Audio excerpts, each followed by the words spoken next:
Hello friends, welcome to my YouTube channel. Today we learn essay on my vision for India in 247.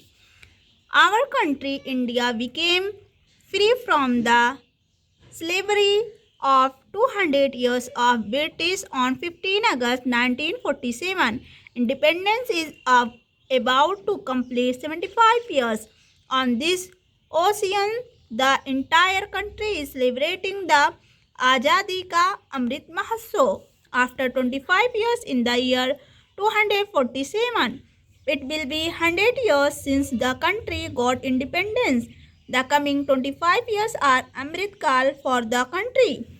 Although the country is on the path of continuous development for the last 75 years, but it in the coming 25 years, we Indians will have to become as powerful as we were never before. With regard to the year 247, we have to set a target date after completing 100 years of independence. Where do we see India?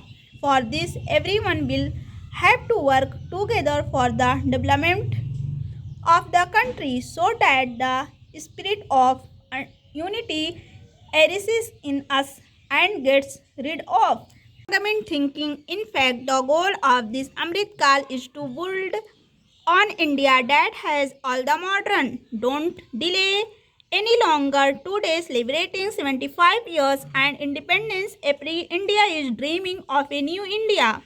An India that is fully developed, where every youth has employment, where no one is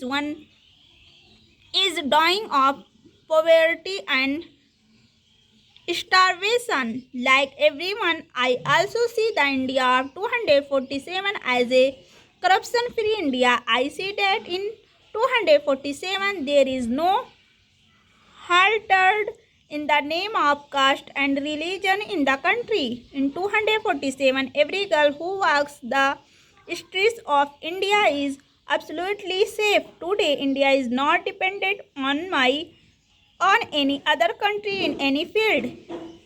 I envision the India economy as the most stabilized and developed economy in the world. All the major cities of my country turning into fully developed cities. I see the women of India of 247 as empowered, who have equal rights with men, with whom there is no discrimination in the job. I see medical facilities in India easily accessible to the general public. It is my vision that every child of India will be educated in 247, which will definitely be meaningful. For this, we all should start making efforts from now on. We need to forget our differences and move forward. If we make efforts with unity, then India will definitely become self-reliant, and by 247, the title of Vishwaguru will definitely be in its name. I hope friends you like this video. Please share and subscribe my channel.